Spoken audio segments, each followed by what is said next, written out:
So, hello friends, how are you doing? Let's join live. I hope you all are well and you all were enjoying in your life. And how are you all doing? Let's see.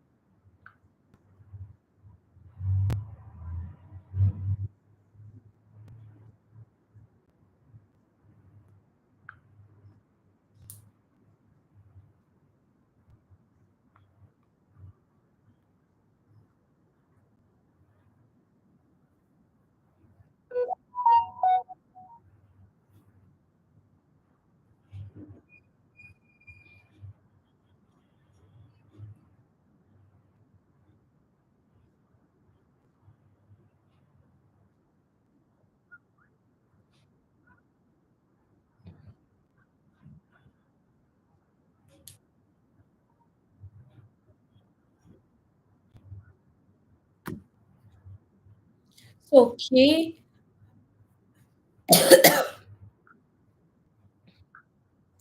how are you all people? You just have to know things about the books. What is the meaning of book? What can we learn from the books? So these are so important things that why should we read books? Because we should read books because it is so important to understand the thing that something which we will implement without knowing that is that we should do it or not. It is important to understand from the books that we learn it from the author's perspective, the history, as books are the basis of uh, the history which already happened. So what we can do is we can learn it from directly from the books. We do not have to make lots of mistakes in our life. We can learn from others' mistakes and implement all those strategies we which will be very much helpful for us. So I'm that's why what should we do is we should always learn something new every time so that we can understand what is important for us and what should we do. It is important for us to have a knowledge of a particular work of a particular subject or something which you are making mistake in your own life. You can learn from these books and you can understand what are the things that you should not do, what are the things that you should avoid, what are the things that can be helpful for you to do any work. Like what are like a lot of people they don't know how to manage time. These are the things that are very much important for our life. Now, with this, with the help of books, what we can do is we can learn how can we manage time. It's important to understand the value of time. Is there is a quote called "Time is money." Why is it? Why people are saying about this? Because time cannot be purchased by anyone else. What we can do, we have always a limited period of working, and our life is so limited. Our each day, we will only have 24 hours. If the person is a millionaire or a billionaire or an average person or anybody can only have 24 hours. How do we use that 24 hours? It is important to understand. How can we implement all these things productively, efficiently, so that the work which we are doing is more efficient, more productive, and more work we can do in less time. It is so important to understand all of these things. And for this, what I have done is I have started a series of books Right now, I am studying Rich Dad Poor Dad book. I have created a playlist of all these videos of Rich Dad Poor Dad book, in which I have studied the complete book. Um, right now, I have completed first chapter complete. Then now I will start with second chapter of the book. In this series, what I am doing is in this series, uh, what I'm doing is I am creating all these playlists because whenever I wanted to study alone, the problem was that I was not focused. Actually, I had the habit of reading or studying in a group. So when I studied alone, I was not focused. I used to scroll any reel or thoughts or any other video, or I just flipped from books to mobile books, but I was not focused. What I thought that let's start reading books live so that we can understand, we can read the book along with all you guys. So that's why I started this series. And yesterday I completed the chapter one, first part. So today I'm going to read another part. So let's start.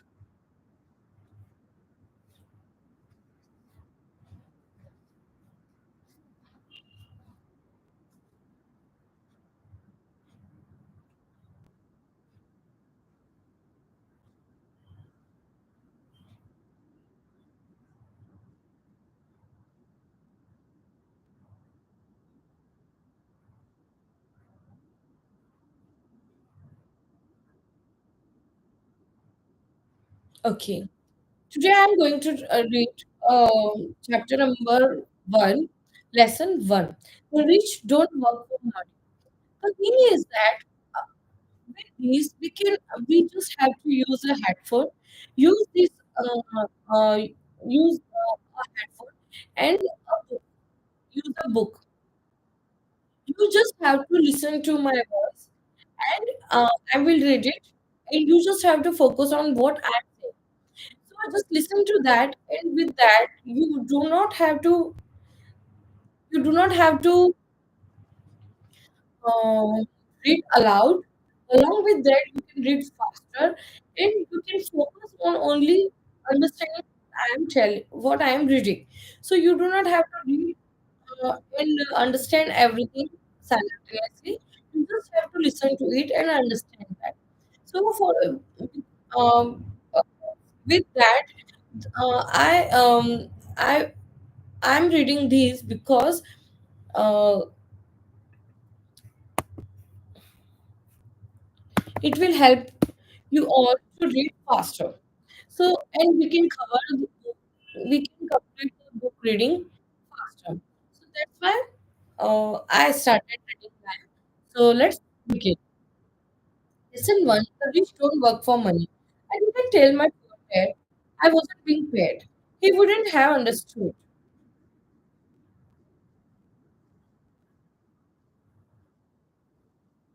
And I didn't want to try to explain something I didn't understand myself. For 3 more weeks, Mike and I worked 3 hours every Saturday for nothing. The work didn't bother me, and the routine got easier. But it was the missed baseball games and not being able to afford to buy a few comics that got to me. We said it stopped by at noon on the third week. We heard his truck pull up in the parking lot and sputter when the engine was turned off. He entered the store and greeted Mrs. Martin with a hug.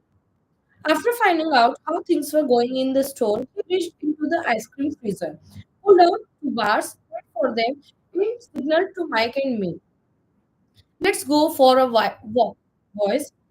We crossed the street, dodging a few cars, and walked across a large grassy field where a few adults were playing softball. Sitting down at a lone picnic table, He handed Mike and me the treats. How's it going, boys? Okay, Mike said. I nodded in agreement. Learn anything yet? Richard asked. Mike and I looked at each other, shrugged our shoulders, and shook our heads in unison. Avoiding one of life's biggest traps, well, you boys had better start thinking. You are staring at one of life's biggest lessons. If you learn it, you will enjoy a life of great freedom and security. If you don't, you will find in this path. They work very hard for little money, clinging to the illusion of job security and looking forward to a 3 week vacation each year and maybe a skimpy pension after 45 years of service. If that excites you, I will give you a raise to 25 cents an hour. But these are good, hardworking people. Are you making fun of them? I demanded. A smile came over each dad's face. Mrs. Martin is like a mother to me. I would never be that cruel. I may sound unkind because I am doing my best to point something out to be the two of you.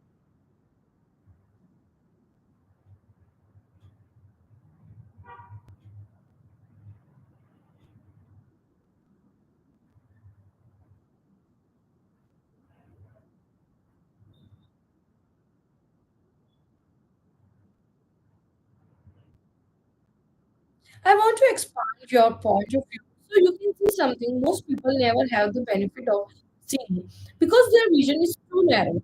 Most people never see the trap they are in. Mike and I sat there, uncertain of his message.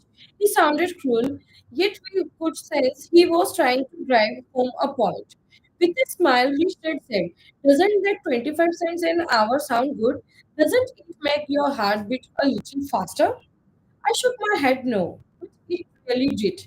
25 cents an hour would be big bucks to me.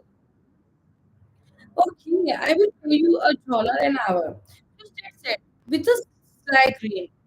Now my heart started to race.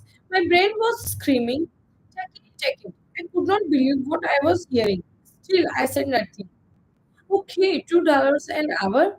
My little brain and heart nearly exploded. After all, it was 1956, and being paid $2 an hour would have made me the richest kid in the world. I couldn't imagine earning that kind of money. I wanted to say yes. I wanted the deal.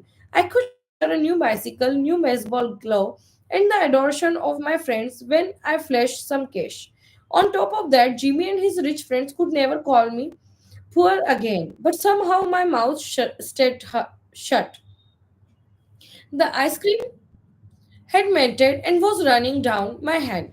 Rich Dad was looking at two boys staring back at him, eyes wide open and brains is empty. He was testing us, and he knew there was a part of our emotions that wanted to take the deal.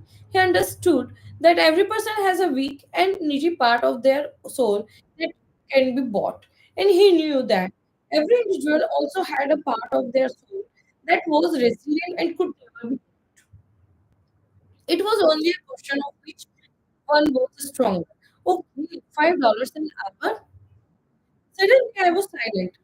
Something had changed. The offer was too big and ridiculous. Not many grown ups in 1956 made more than that. But quickly my temptation disappeared and calm set in.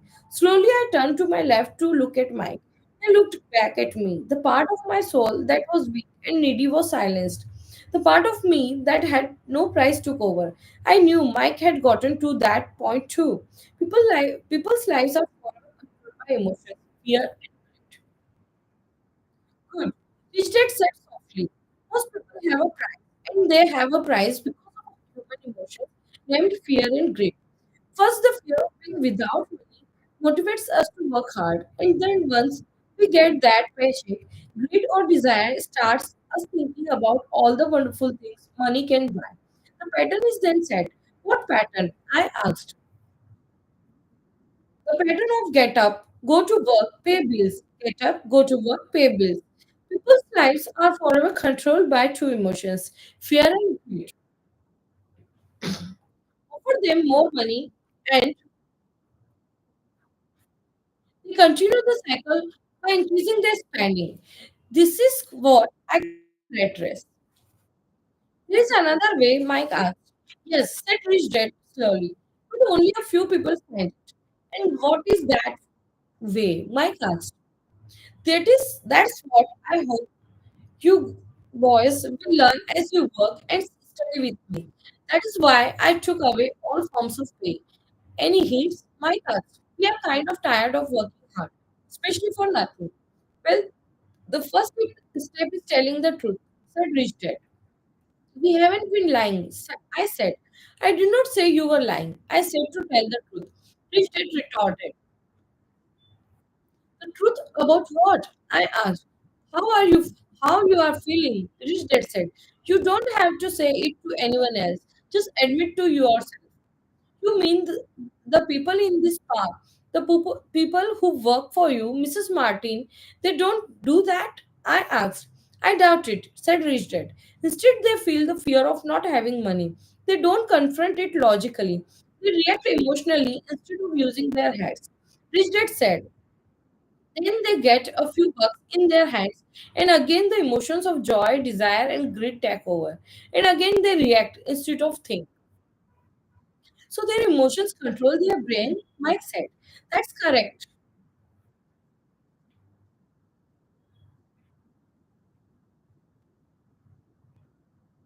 That reached it. Okay, now we will meet tomorrow. We will meet in the night.